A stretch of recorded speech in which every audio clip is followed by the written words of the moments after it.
পাবদা মাছ এনেছে আজকে। এই তেলের মধ্যে এখন আবার দেবো। এই কটা ভাজা হয়েছে, এখন আবার তেলের মধ্যে এই কাঁচাগুলো দেবো। আজকে পাবদা মাছ রান্না করছি না, খুব ফোটে বুঝেছো, তাই জন্য আমি ঢাকা দিয়ে দিয়ে মাছ করছি। মানে ভীষণভাবে তেল ছিটাচ্ছে, ঢাকা দিয়ে দিয়ে করলে তেলটা ছেটায় না, মানে গায়ে আসে না। এবার আস্তে করে আরেকটা মাছ ছাড়বো। সে বসিয়েছি উচ্ছে ভাজবো, একটু কালো জিরে ফোড়ন দিয়ে নিলাম, বেশ একটা সুন্দর গন্ধ আসে। উচ্ছে ভাজবো পেঁয়াজ দিয়ে আর কাঁচা লঙ্কা দিয়ে ভাজবো। উচ্ছেগুলো কেটে রেখেছি, একটু বেশি পরিমাণে উচ্ছে, একটু বেশি দিন হয়ে গেলে না সেদ্ধ খেতে আর ভালো লাগে না, একটুখানি তখন ভাজা খেতেই ভালো লাগে। একটু ভাজা খাই, ভাজাটা কম করি আমি অবশ্য, সেদ্ধ খাওয়ারই চেষ্টা করি বুঝলে। এগুলোকে নুন হলুদ দিয়ে ভাজছি বুঝেছি। কাঁচা লঙ্কা দেবে, একটু কালো জিরে দেবে, একটু পেঁয়াজও দিয়ে দেবে, সেটা খুব ভালো লাগে, একটু টেস্টি হয়, অন্যরকম হয় পেঁয়াজ দিতে। আর হচ্ছে একটু নামানোর আগে সামান্য একটু মিষ্টি ফেলে নামাবে।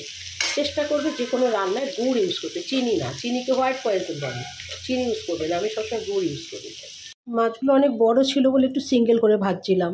এই ভিডিওটা আমি 31 তারিখে করেছি, কিন্তু শরীর খারাপের জন্য দিতে পারিনি, আজকে পোস্ট করছি। কেমন লাগলো তোমরা কিন্তু শরীরটা বসিয়ে দিয়েছি, কষিয়ে ঝোল বসানো হয়ে গেছে, ঝোলটা ফুটছে, এবার ওই মাছগুলোকে দিয়ে দেবো বুঝেছো। মাছগুলোকে একটা একটা করে দিয়ে দেবো। মোটামুটি ঝোলটা ফুটে গেছে। এর মধ্যে তো আলু দিই না, এই জন্য আলু দিইনি।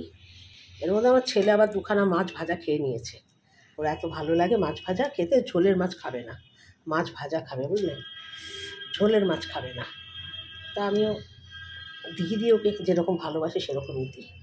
মাছগুলো খুব সুন্দর এনেছে, তাজা ছিল, আর হচ্ছে তোমার বিশাল বড় বড় ছিল বুঝলে, ভীষণ সুন্দর। এই দেখো দারুণ সুন্দর, ফুটে উঠবে। একটু অল্প একটু গুড় ফেলবো, নুনটা ঠিক আছে কিনা টেস্ট করব। আর একটু পিটালি দেবো। পিটালি যদি কেউ না জানো সেইটা তোমরা কমেন্ট বক্সে লিখো পিটালি কী জিনিস, আমি তাহলে জানাবো পিটালি কাকে বলে। এটা একটু বাঙাল ভাষার মধ্যে পড়ে, বাঙালরা খুব ভালো করে জানে পিটালি কী জিনিস। তোমরা যে যে জানো তাও লেখো, আর যে যে জানো না সেটাও লেখো, তাকে আমি তোমাদেরকে জানাতে পারি। ঠিক আছে, চলো মাছ রান্না করা হয়ে গেছে, একটু বাদেই এইটা ফুটে উঠলে আমি নামিয়ে নেব। ধন্যবাদ বন্ধুরা। কেমন লাগলো আমার ভিডিওটা মাছ রান্না করার? অনেক ব্যস্ততার মধ্যে আজকে মান্থ এন্ড, তার মধ্যে রান্না করছি, ভিডিও করছি, অফিসের কাজ করছি, সব কিছু মিলিয়ে প্রচুর কাজের চাপ ছিল আজকে। এখনও চলছে চাপ, আমি খাইনি, ছেলে খেয়ে নিয়েছে, আমি এখনও খাইনি। ভাজা মাছ খেতে ভালোবাসে, ভাজা মাছ দিয়ে আরও কুচো মাছ ছিল রান্না করা, সেটা করলা ভাজা এসব দিয়ে খেয়ে নিয়েছে বুঝেছো।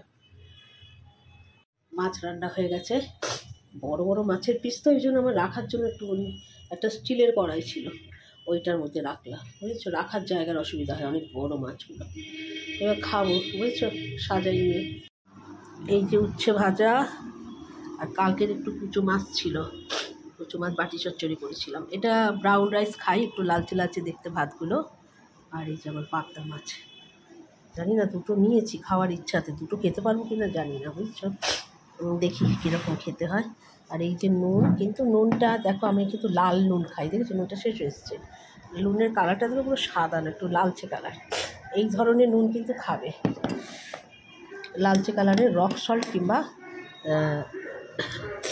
ছন্দক লবণ যেটা আছে সেইটা, বা আর কী সব নুন আছে বুঝলে, ওই রকম কিছু খাবে। বাইরে থেকে তো করতে করতে যাচ্ছে, বলতে বলতে যাচ্ছে, বলুক, আমি আমার খাবার খাই। অনেকটা দেরি হয়ে গেলো, শরীরটা খুব অসুস্থ আজকে। মান্থ এন্ড, এদিকে অফিসের কাজও করছি, এদিকে দৌড়াতে দৌড়াতে ভিডিও বানাচ্ছি, ওইদিকে আবার জয়েনিং দিচ্ছি, সেল দিচ্ছি, অনেক টার্গেট আছে, টাকা পয়সারও এই মাস থেকে অনেকটা বাড়তে পারে সেরকম একটা ব্যবস্থা রেখেছে কোম্পানি। তাই জন্য সেই সব নিয়ে খুব আনন্দেই আছি, ব্যস্ততার মধ্যে। ঠান্ডা লেগে গিয়ে শরীরটা একটু কাহিল হয়েছে, বাকি সব ঠিক আছে। চলো বন্ধুরা খেয়ে নিই, হ্যাঁ।